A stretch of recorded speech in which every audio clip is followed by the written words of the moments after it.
Good morning, everyone. My name is Victor Hoskins, and I am the President and CEO of Fairfax County Economic Development. And welcome to Access to Capital for Minority-Owned Businesses, Challenges and Solutions. We have a powerful lineup of speakers for you today. As you know, this is a series of workshops and seminars that we've been doing online, but today we have a very special group. We have a leader of a growing company, a growing tech company, a woman, a veteran, a minority, that really started her business in the middle of the last recession. We have a senator, Senator Warner, who is a champion of small business, an entrepreneur, a former tech executive, a former venture capitalist, and one of the most respected senators in the United States Senate, and frankly, one of our champions here in Virginia that we just love. If it wasn't for him, I don't think the PPP and the EIDL would be serving business the way it is today. Then we have Ellis Carr, a CEO of Capital Impact Partners, an organization whose mission is to develop and economically challenge communities. And then we have, of course, Doyle Mitchell from one of the oldest African-American institutions of lending in the country. Doyle Mitchell is an old friend, and he's also an incredible leader in and of himself. Before we begin, we're gonna start with Stacy, but before we go to Stacy, what I'd like to do is I'd like to take a moment to encourage you to put questions in the Q&A box. And we will answer those questions as we roll through this presentation. Stacy, if you take it from here, we'd really appreciate hearing your story. Hi, good morning, everyone. My name is Stacy Redmond, and I'm the founder, president, and CEO of Strategy and Management Services. At SAMS, we help organizations integrate and optimize their IT systems, data, and devices. It's truly my honor to be here with you today. And thank you to Senator Warner, my fellow panelists, and the Fairfax County Economic Development Authority for giving me the opportunity to be part of this significant event. So today we're here to talk about access to capital for minority-owned businesses and our challenges and solutions. As a small woman, minority, and service-disabled veteran-owned business who started my business in 2008, at the height of the recession, business financing was a non-starter. I went to my large bank, who I did have a relationship with. They were my mortgage lender for more than 10 years, and they turned me down. I couldn't even get $1,000, and I was fully bankable with a credit score over 800 and no debt other than that mortgage from that large bank. My dreams were dying right in front of me. My only source of funding to get working capital for my business was to take money out of my 401k. I knew the penalties for withdrawing early were going to be high, but I didn't have a choice. Like many business owners, my business has been negatively impacted by COVID-19. Just as we began executing our strategic growth plan for 2020, the pandemic quickly halted everything. We had to quickly assess, adapt, and execute what we needed to do to be able to maintain our presence and to keep the business alive. It has been challenging, and yes, some days have been very difficult. The need to approach economic recovery with a strong equity lens, particularly in a time when small minority-owned companies may be most at risk in the wake of COVID-19. Many minority-owned small businesses were in financially precarious positions even before the lockdowns, and often our industries are more susceptible to disruption. This right now is even more critical as minority-owned businesses like mine are an essential job source. We employ more than 8.7 million workers and annually generate more than 1 trillion in economic output. According to the 2018 Small Business Administration report, more than 30 million small business companies make up 99.9% of all US businesses, and we employ just under half of the workforce. If small businesses can't afford to rehire workers in the same numbers or are pushed to the brink of bankruptcy, advocates warn it could drastically hamper our country's post-pandemic recovery. This is so important right now. There were more than 1 million Black-owned businesses in the US at the beginning of February, according to research from the University of California at Santa Cruz, which drew from census survey estimates. By mid-April, 440,000 Black business owners had closed their companies for good. This is a 41% plunge. By comparison, 17% of white-owned businesses closed during the same time. Perhaps lack of access to bank credit makes it harder to survive these financial emergencies. Many of our minority-owned businesses are micro-enterprises, like I started out, providing a livelihood to a sole proprietor or to few employees at most. We are so vulnerable during these sudden downturns.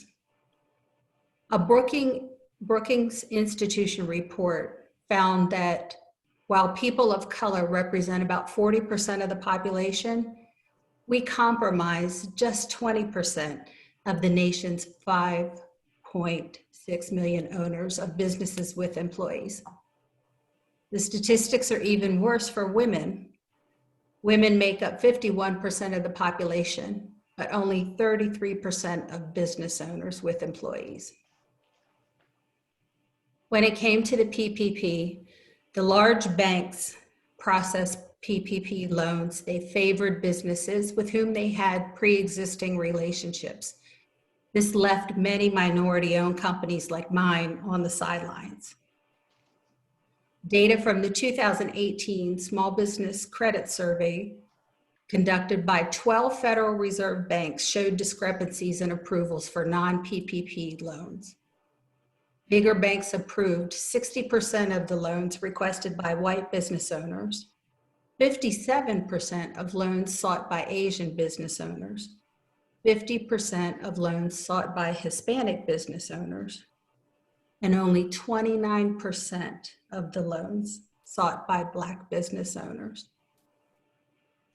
Access to capital for minority business owners like mine, it's not working, and more minority business owners will continue to fail as our economy is worsened by this pandemic.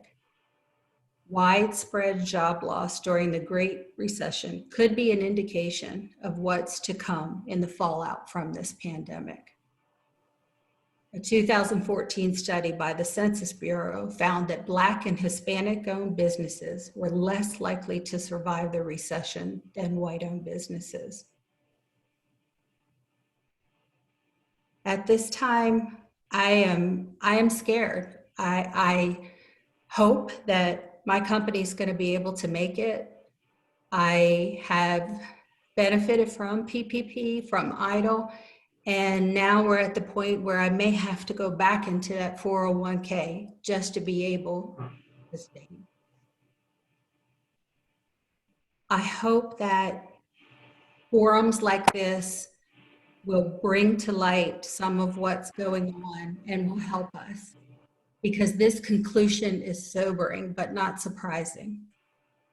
For people of color in America, the wealth gap, it's pervasive. Even in this era of Black Lives Matter, the coronavirus pandemic is worsening racial economic inequality.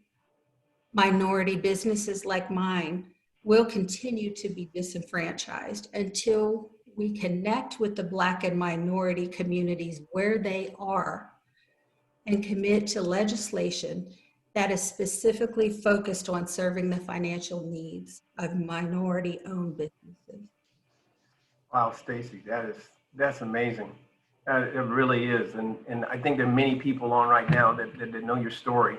You know, fortunately, we have a legislator right here, Senator Warner, who has been a champion in this area. And at this point, I'd like to turn it over to the senator to give us his perspective. He has a national perspective. He's been an entrepreneur, a tech executive. He understands the problem of small businesses and growing businesses. And with that, I'd like to turn it over to Senator Warner. Well, Victor, thank you. And thank you for the economic activities you do for Fairfax and for all of Northern Virginia. Stacy, you went through a number of the statistics that I was going to bring up. Let me give a little more context from my personal background, but then also hopefully offer you and others on this webinar a little bit of hope. And I'm going to be really anxious to hear Mr. Carr and Mr. Mitchell in in a few moments. Just from a personal standpoint, Victor was kind enough to say, yes, I was a business guy, entrepreneur, before I was in politics. The real story was my first business venture a couple of years out of law school, I took my life savings, $5,000, invested in a little energy startup company. 6 weeks, I helped the company go totally bankrupt. I then moved into real estate, and I failed at that in 6 months. And on my third try, after living on friends' couches and trying to start paying down my student debt, I got a third try and got into the cell phone businesses and managed to do extraordinarily well. I am under no illusion that if I had not been a white man with the appropriate, and I had a Harvard Law School degree, I wouldn't have got a third shot. I wouldn't have got a second shot. I might not even have gotten a first shot in a system that is still unfair, particularly as it comes to access to capital and access to business opportunities. Fast forward to when I was governor, I was very committed to making sure that the state of Virginia did more with SWAM businesses. And again, what we found was, at that point at least, the data was really crummy. There was the previous governor had said we were doing these huge numbers with SWAM and minority-owned businesses. But what we had to do was two things. One, and this is something I think I'm trying to get into all of the future COVID legislation, is we needed disparity studies that actually give the real data on how well a community or a government is doing in terms of walking the walk of doing business with women-owned, Black-owned, Latinx-owned, other minority businesses. When we did our study in Virginia when I was governor, it came out that we were not just bad, we were awful. And ironically, the worst part of Virginia government back in the early 2000s was our university systems, who on one side said, oh, we're the most progressive part of government. But in terms of actually doing business with minority businesses, they were the worst. So what I did as governor, and I don't think this has been continued as much as it should, was I had every agency had to report to me on a weekly basis of what they were doing in terms of contracting with SWAM-related business. And by the end of our term, we were starting to move the needle, but I still think Virginia as a state has a long way to go. Fast forward now, before we even get to COVID. Many of you know my background. Again, once I got involved in cell phones, I started Nextel, then started a large venture capital fund. And if you look at venture capital in this country, less than 3% of all venture capital goes to Black or brown owned entrepreneurs. Less than 10% go to women. And that's just in a county like Fairfax, in an area like Northern Virginia, when people of color make up 35 to 40% of our population, and obviously, as you mentioned, Stacy, women make up over 50%. If you're only getting early stage capital to 3% of Black and brown and less than 10% of women, you don't even have to think about this on a moral standpoint, just on an economic standpoint. That is bad business. And then I know I want to make sure we get the whole out before I get to my solution set, Victor. So I'll try to wrap up these opening comments quick because I want to come back and tell you about what we think we can do. But I think that Stacy's comment, and I think this is something that maybe you don't need to hear it from me as a politician. Many of you who live this, Stacy just indicated this herself. The irony is that the hurdles to access to capital to women, Black, and brown-owned businesses are so great that the ultimate kind of, we've all heard the old story, pull yourself up by your bootstraps. Well, that's really what Black and brown and women-owned businesses do because they can't get access to capital. So they have to go out and go into their 401k or mortgage their house or borrow from friends and family. And that means that when the PPP program, and listen, I think the PPP program, Stacey, I'm glad you got it, and the EIDL, you were lucky though, because when the data is fully out, the PPP program, one of the largest programs the federal government ever put together, close to $600 billion, the take-up rate amongst Black and brown businesses were really small. Because if you use the banking system as the distribution mechanism, and you don't have a previous banking relationship, then you didn't get called. Now, I don't even fully blame the banks. They were trying to get the money out as quickly as possible, so they're going to go to their customers first. And the challenge we have right now, you mentioned those 440,000 Black businesses that shut down. So many of them are sole proprietors, which by the way doesn't just mean there's one person, but it means there may be a single owner and they may have 5, 10, 20 employees. But when those businesses shut down, those businesses, when they go through bankruptcy, it's not the kind of bankruptcy that a larger business, you go through bankruptcy, come out the other end, and all's good. You go through bankruptcy, if you're a sole proprietor, you may have to give up your house. You may have your family broken up. The economic damage that COVID is doing, where you've already had disproportionate healthcare effects. We know Black and give you a quick statistic in Virginia, 45% of the cases are Latino, 9% of our population in Virginia are Latino. But if you look at what the healthcare system, again, systemic racism in healthcare, only 1% of the population who's in the phase 3 trials for the vaccination are Latino. Similar numbers on the Black population. So this means, PPP, I don't think, while well-intentioned, was successful enough. I've got an initiative that I'm anxious to tell this group about that I think will be, could fundamentally change access to capital, but I'll hold off, Victor, on that for a second, and because I want to make sure the whole panel talks, and as we get into questions, I'm really anxious to share what I hope the panel will feel and participants may actually be a hopeful note, and it's something that we've managed to get broad bipartisan support. But I really appreciate the story that Stacey told, and this data. The data can get really, really depressing. So all of you who are there on this call, who are minority businesses, and this doesn't even get into the certification process, which we still make too complicated for SWAM. And too many, you got a federal one, you got a state one, you got a county one. It needs to be simplified. But I do think on access to capital, I hope to come back on as we get through with the program, Victor, get into the program and lay out something that I'm really excited about. Fantastic. Thank you so much, Senator. We have 2 financial institutions on right now. I'd like to begin with Doyle Mitchell. Doyle Mitchell is the CEO of Industrial Bank.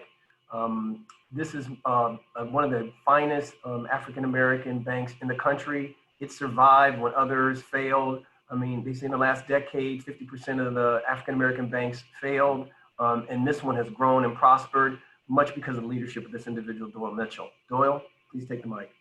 Well, thank you, Victor. You're much too kind, and I'll send you the check for that later. I appreciate being here on this panel. It's a panel that's absolutely needed and required. I will try to speak quickly so we can get to Ellis. Industrial Bank's been around since 1934. It was started by my grandfather at a time when Blacks could not borrow from other banks. And while he worked for a bank that did not make it through that time, he saw the need for supplying credit to African Americans. That's what we called the underserved back then, and now the underserved is broadened. It's not just Blacks. It could be Blacks, Hispanic, Asian, white businesses that are too small to actually get a shot at larger institutions. And so we consider our niche as those that are just not being treated well by other institutions. So quickly, there's been many challenges for small businesses throughout history, and certainly race is certainly one of them, as the senator appropriately mentioned. But those challenges have been really, really heightened during this crisis.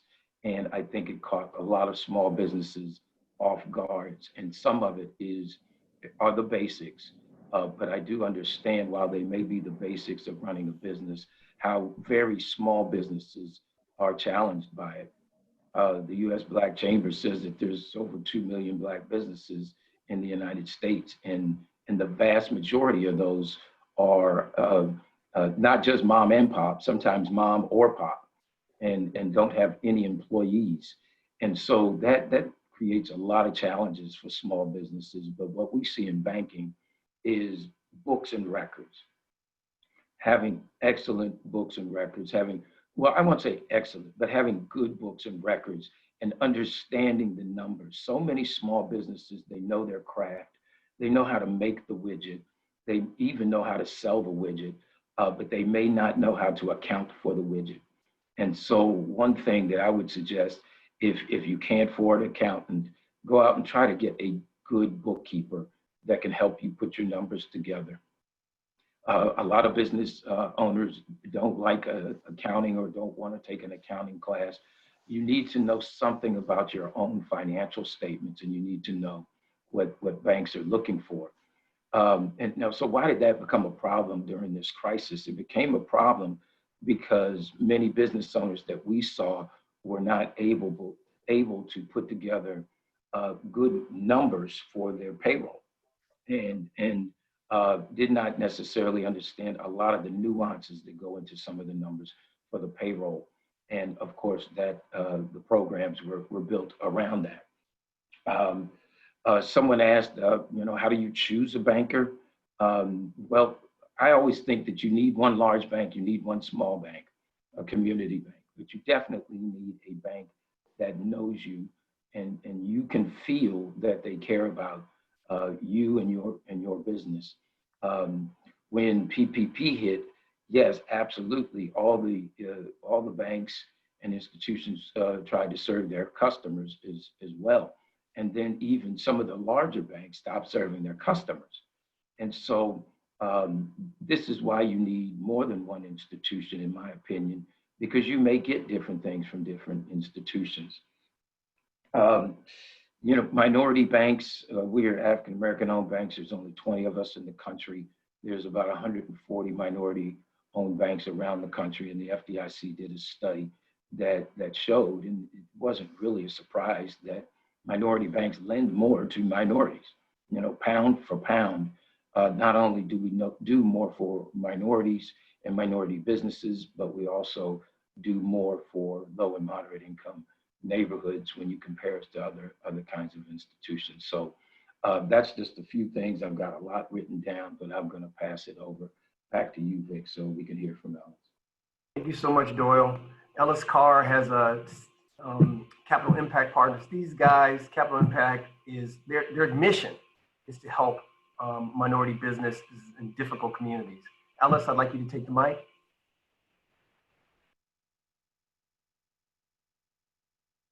You're on mute. You're muted. There you go. Okay, there we go. Good. Thank you, Victor. I appreciate it. It's a pleasure to be with you, Senator Warren, Ms. Redmond, and Mr. Mitchell today to talk about this important topic.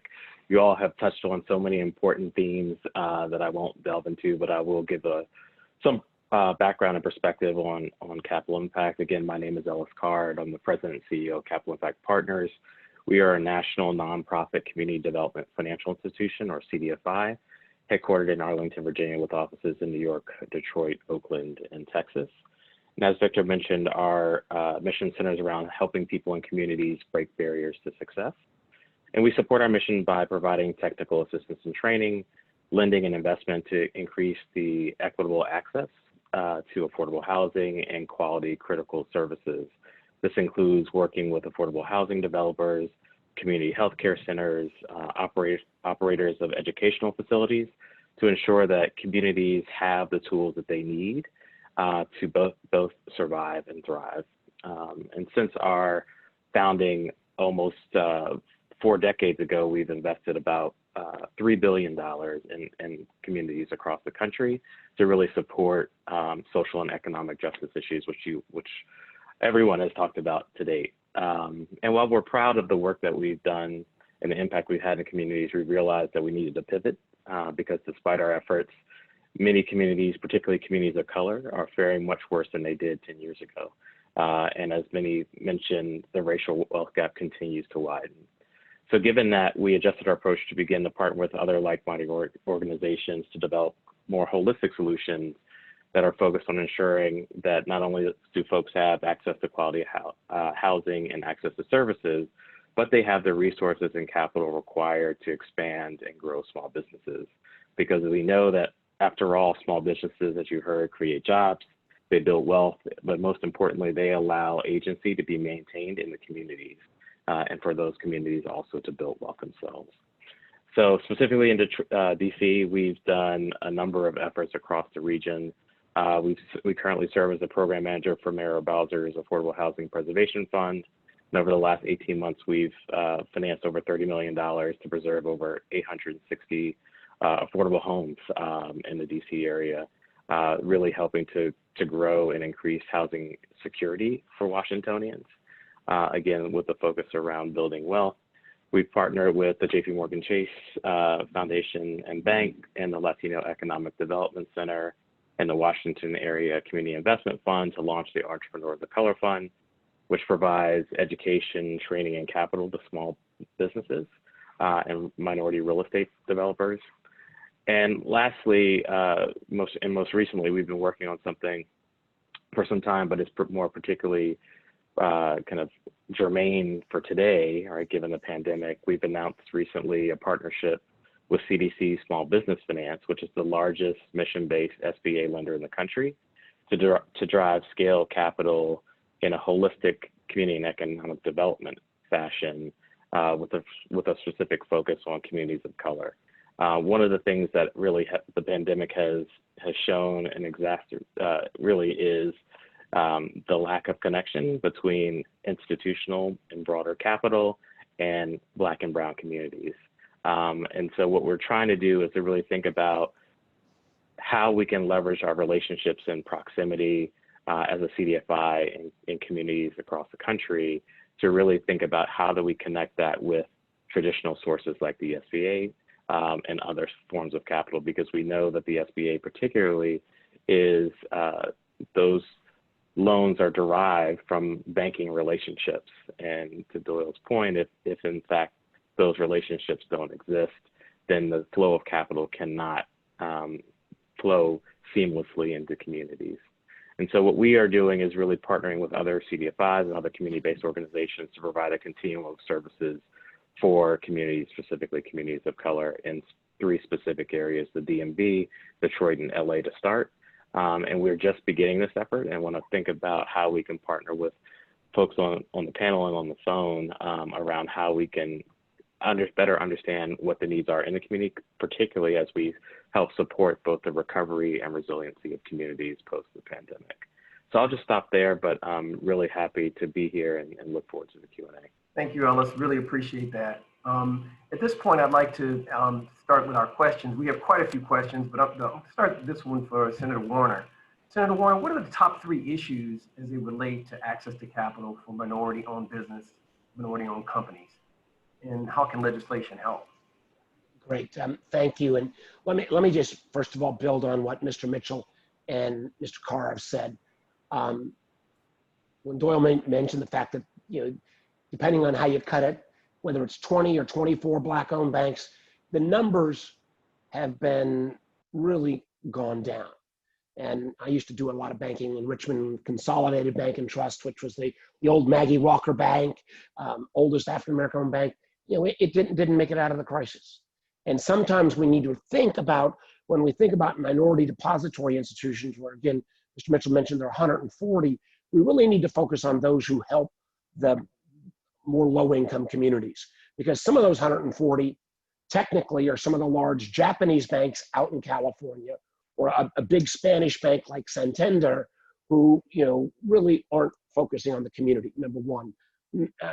Number two, I think Mr. Mitchell's right about you ought to have two banks, but and I know Mr. Carr mentioned partnering with J.P. Morgan.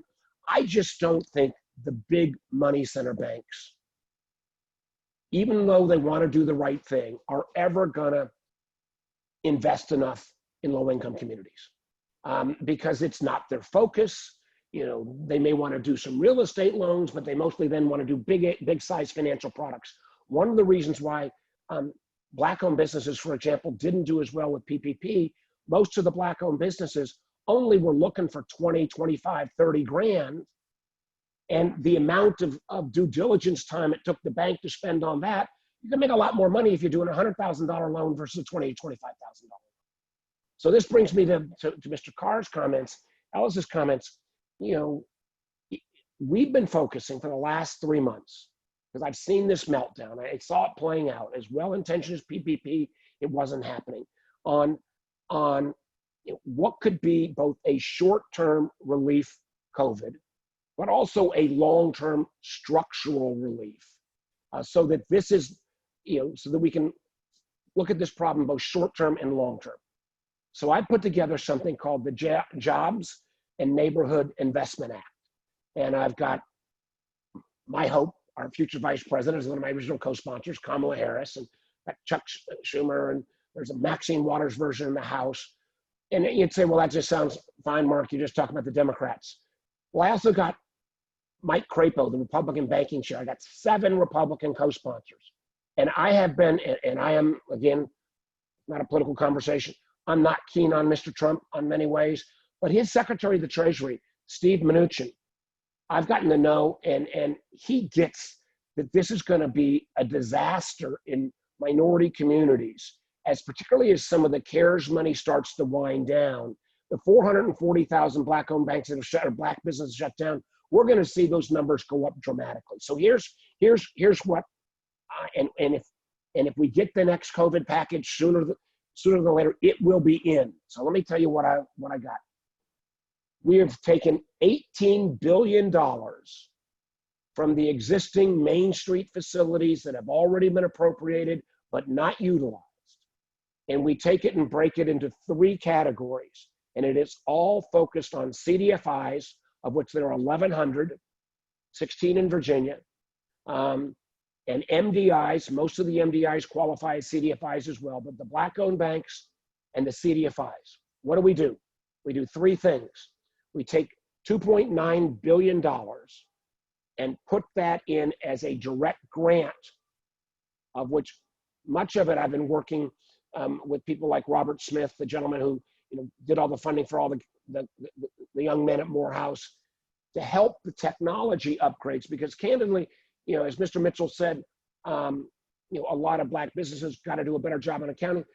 Many of the CDFIs and Black-owned banks need some additional back-end upgrades on their own technology.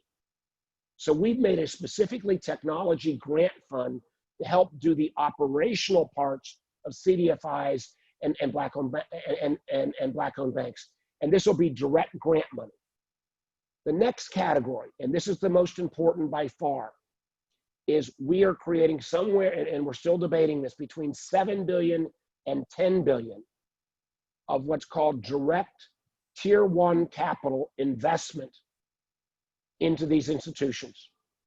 And I can go with Mr. Mitchell, Mr. Carr, and go into all the details, but it is very, very attractive, virtually low cost to no cost, 10-year bond money, goes from 50 basis points to 200 basis points, that we've got the accountants and the regulators saying that this could go in as tier 1 capital. For every dollar that goes into Mr. Mitchell's bank as tier 1 capital, he can lend out 10 additional dollars. So that $10 billion investment would generate $100 billion of additional lending capacity. And then the last piece of this, which is relatively controversial, is to say to the Federal Reserve, all right, back in the crisis, you went out and helped create the effect of a discount window or the ability to buy up future loans. Because every time the Fed buys up future loans, you know, if Mr. Mitchell's bank goes out, Industrial goes out and does another $100 million of loans, what we're saying is once you got that 100 million banked, Mr. Mitchell's got to keep 10 million on his books, but he can sell that 90 million back to the Fed with some treasury coverage in what's called a 13-3 facility, which again just gives him new capital to go out and continue to do more business. Now on this one, the Fed, part of the Fed is saying, well, you know, that may be too directed, but I've got Janet Yellen, Ben Bernanke, the both former chairs who are strongly in favor of this. I've got Raphael Bostic, who's the Atlanta Fed chair president. We're working through this piece of it. This is the controversial piece. But if we can't get that done, we'll put more into the capital investment.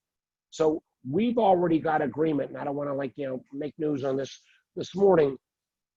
But even with the administration, they're talking about north of 10 billion. So somewhere between 10 and 18 billion dollars. This will be so much larger. This will be far and away the largest public investment in CDFIs and Black-owned banks in the history of our country. This will potentially triple or quadruple the access that the literally hundreds of minority-owned businesses that we have on this call today that will give these institutions, which their mission and focus is on servicing minority-owned businesses. I think it'll be the most important thing ever. It will also, let me just last point, I know our time's running out. The last point is a lot of the big banks in the past have said, you know, again, I don't want to pick on JP Morgan, I think they're well-intentioned, but JP Morgan sometimes says, well, I can't put deposits, it's too much of a hassle to put deposits at Industrial Bank, or Citibank won't, or B of A won't. Well, we're also in a series of other initiatives in this bill, opening up the opportunity of a lot of additional fee income so that these smaller institutions can participate the way the larger institutions in Fed-generated fees and other activities. And the final point, Victor, just so I will stop, I won't be a politician and filibuster here, but every one of the initiatives that I'm talking about, it's not, we're not creating anything new.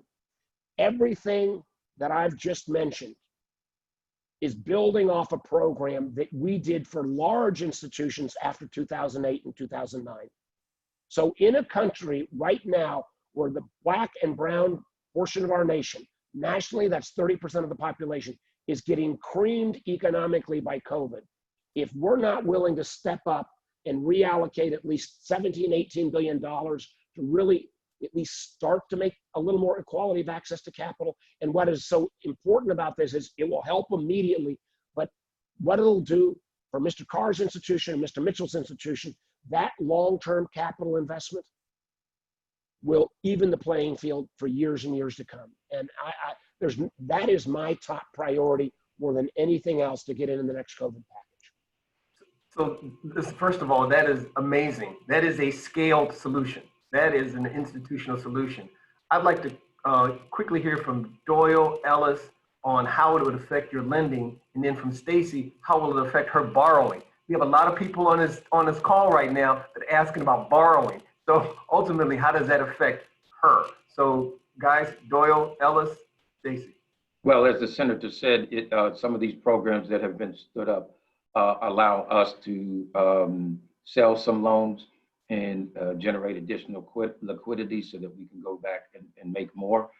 Right now, we have a lot of liquidity, so we don't necessarily have to sell them. But if we do many of those loans, then we can sell them and get them off our books and turn around and make more. One of the things that I know a lot of institutions are looking for is just the PPP forgiveness process. So, we still have PPP loans on our books, and we, to get involved in some other programs, we want to make sure that the first one worked correctly. This has not been an easy program for the federal government, the Treasury, or the SBA and banks to stand up. And so, there is a lot of heartache in it. But as the senator mentioned, a lot of the programs do allow us to provide liquidity, and hopefully a lot of these loans are short-term on our books. So that could affect pricing on your side. That could affect the length of the loan terms. How about that technology grant part? I got to tell you, I thought that was pretty spot on. It is amazing. And you know what? Robert Smith did make a wonderful offer to some of our banks. The only challenge was we were right in the midst of creating the program itself. And half of it was automated, half of it was manual. And to kind of shift and pivot right in the middle was very difficult. So, those technology grants, if they come around again after some of the programs are over, we can be ready for another round of PPP or the next crisis. And there always will be another crisis in banking. Unfortunately. Ellis, thank you, Doyle. Absolutely. So the senator's remarks were music to my ears. Capital Impact, in particular, over the last 4 years, has grown grown assets over 100% over the last 4 years, and we're getting to a place where liquidity is an issue because we don't have an active market to sell to, and so it's not for lack of opportunity to lend; it is actually access ourselves to capital. Because given the fact that we are a nonprofit, we can't go and raise traditional equity. So federal resources and philanthropic resources become that necessary equity base for us to leverage, as the senator remarked earlier. For every dollar that goes into Capital Impact, $10 to $12, we can leverage $10 to $12. So additional capacity for that would be amazing. Further, just want to underscore grants. I mean, we talked about, and Mr. Mitchell talked about what small businesses need. Part of that need is around technical assistance and training, and also helping to connect them to a network. And usually CDFIs utilize grant dollars to actually provide that capacity to communities. So having a pool of grant capital that's available for us to develop ecosystems so that small businesses can both get started, but then can constantly get support through their J curve is increasingly important. And then finally, just thinking about the technology side of the house, part of the reason that we partner with CDC Small Business Finance is that they have a technology platform that connects directly into the SBA. And so the thought from us, and a grant from that process could potentially think about other adaptations outside of SBA that can provide a suite of lending products to small businesses that can be available irrespective of the market. Victor, can I just add one quick thing? And I promise I will be really brief, not Senate brief. To both Mr. Carr, Mr. Mitchell, we are the $3 billion in the CDFI MDI grant fund is more money by a factor of about 9 than ever has been put in before. The tier 1 capital would go in, and this would be at least 10-year money. And again, it would be at extraordinarily low rates. So it would, if you can't take a 50 basis point money and then make money off of that, and it will go into the nonprofits as well. And then to Mr. Mitchell's comments, I heard your message loud and clear. I think there is broad agreement. It's not law yet, but that those loans under $150,000, the presumption will be that they will be forgiven. But let me make sure I get that in the next bill. Yeah, I don't know who out there has PPP, but man, you got to feel good about that. don't take it to the bank until it's signed by Mr. Trump. But yeah. So at this point, Stacy, how would you like this to affect where you are right now? Because you're in the midst of a somewhat of an inflection point, a different kind of crisis. You've had a successful business for many years now. You borrowed on your 401k. You managed to get to conventional lending, PPP, EIDL. How are you looking at this now? I mean, what would help you? Well, a couple of things, and again, thank you so much, Senator Warner, and our fellow panelists. PPP forgiveness, absolutely. That would help tremendously. That would be wonderful. Secondly, I think that the legislation that Senator Warner is proposing, it does exactly what we need, and that's meeting the Black and the brown people where we are. And that's exactly what we need. And we need that long-term strategy that he's proposing. PPP was great, EIDL was great, it hit a short-term solution, but we need a long-term strategy in order to come out of this economic situation. For people online right now, if you are looking for small grants for your business, actually right now, Facebook has just put out $100 million. The deadline is August 31st. For Black businesses, I think you really ought to take a look at that. You just need a small grant, a small partnership. I would also mention that the Mid-Atlantic Venture Association is actually working with startups right now, and they have an open application, no fee. The deadline is the 23rd, so it's a couple of days away, but it's worth taking a strike at it if you're a tech company, tech entrepreneur, or you have an innovative concept that uses technology to leverage the profitability of your company. I just want to mention those because these are the kind of resources that are available to you right now. Let me roll back to the questions. There's a lot of talk out there. I mean, what is it? Netflix is taking $100 million and talking about putting it in, like Black financial institutions around the country. I've heard Google and others talking about this. How can these programs be mixed and matched and leveraged, Senator? How do you think that could happen? Well, I think, this is why the moment is so critical that we get this stuff done now. We get this, even if I don't get the full 18 billion, if we get, 10, 12, 14 billion dollars, this much focus, and there's a series of regulatory changes we're making as well that will help Mr. Mitchell and Mr. Carr able to do business. And a lot of times these, banks and, banks have the requirement on what's called Community Reinvestment Act, CRA, but they have done, very rarely have they really leaned into those programs to help institutions, because what Stacy said is so true.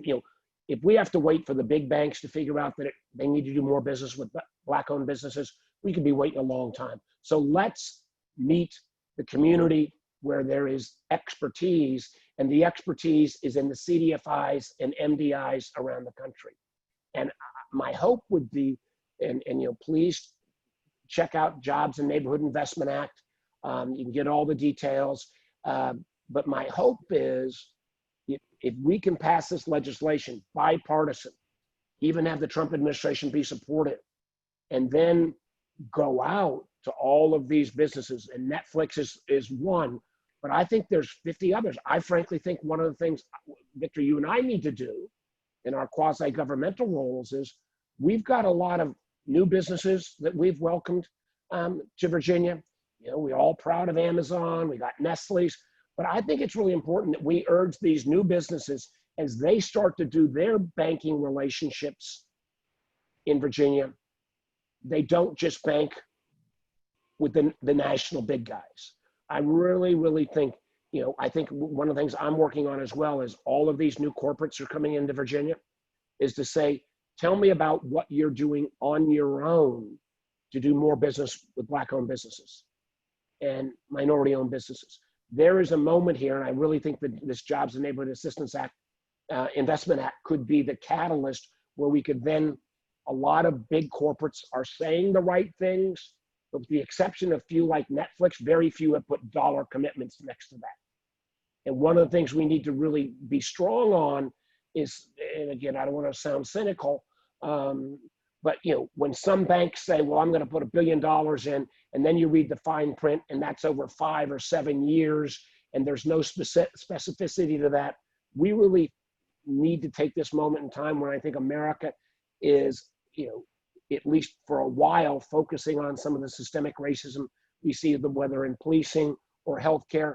But even if we solve those in policing and healthcare, unless we deal with some of the economic disparity, and access to capital is one of the most important, we're not going to have the kind of America where everybody gets the same kind of fair shot that I got. So I think getting this passed as quickly as possible, and then leveraging some of the private corporates. And my offer would be, I'd like to use my contacts in the business community to help leverage that. And we need from the minority business community kind of maybe not a full agenda wish list, but something that I could help present, especially to the new corporates who've come to Virginia. And Amazon's got to be high on our list in terms of money where the mouth is. Agreed. We're coming up on the hour to close. What I'd like to do, if I could, is have each of you give us 2 minutes of closing remarks. And then there's a resource page that I want to show at the end for the businesses that are online. There have been a lot of questions that have been asked. What we're going to do is we're going to take those questions and we're going to answer them online and provide a link to those. Also, there will be a link to the resource page, which we will display at the end, so you don't have to copy it. And with that, I'd like to turn it over to Stacy for closing remarks, Doyle, Ellis, and provide the Senator with the final close. Well, I just want to first say thank you to everyone who's here, and thank you for creating awareness about these challenges that we're having and working together towards solutions. I can't tell you how much that's appreciated, not only from me, but I'm sure from many of the Black and brown businesses that are participating in this. So I'm going to stop there and pass my time. Thank you so much for allowing me to be part of this.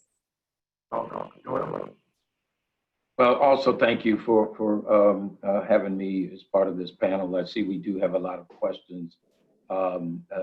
Victor, just make sure that they follow up with the questions, because your mic is a little distorted and that has come through. So, it's hard being in business, but you can do it. Developing those relationships with your community bank, and other banks that may provide convenience or something like that. But the community banking system in the United States makes half the loans to small businesses under $1 million in this country, and we only represent 10% of the assets. So we're pulling more than our weight. So utilize your community banking system, not just those you see on TV every day. Ellis? Sure. Just want to also give thanks for allowing me to be on this panel. It's been a great conversation today. And I'll just echo a few comments that I heard earlier. I think the Senator mentioned this is a moment in time. It is a moment in time, and I think we need to think about how we can all lean in to support Black and brown communities across the country, particularly as they've been adversely impacted through the pandemic.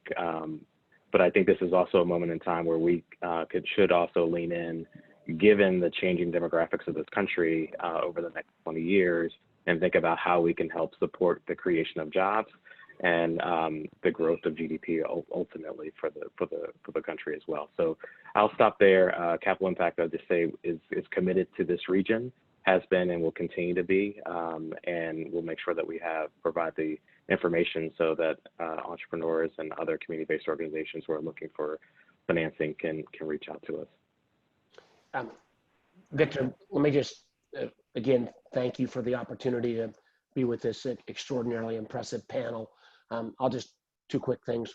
One, I think Congress needs to get its butt back to work and pass this next COVID package. Some of these things are going to wind down, but to kind of cut the unemployment with no fall off, with not providing schools with enough of the assistance they need on testing.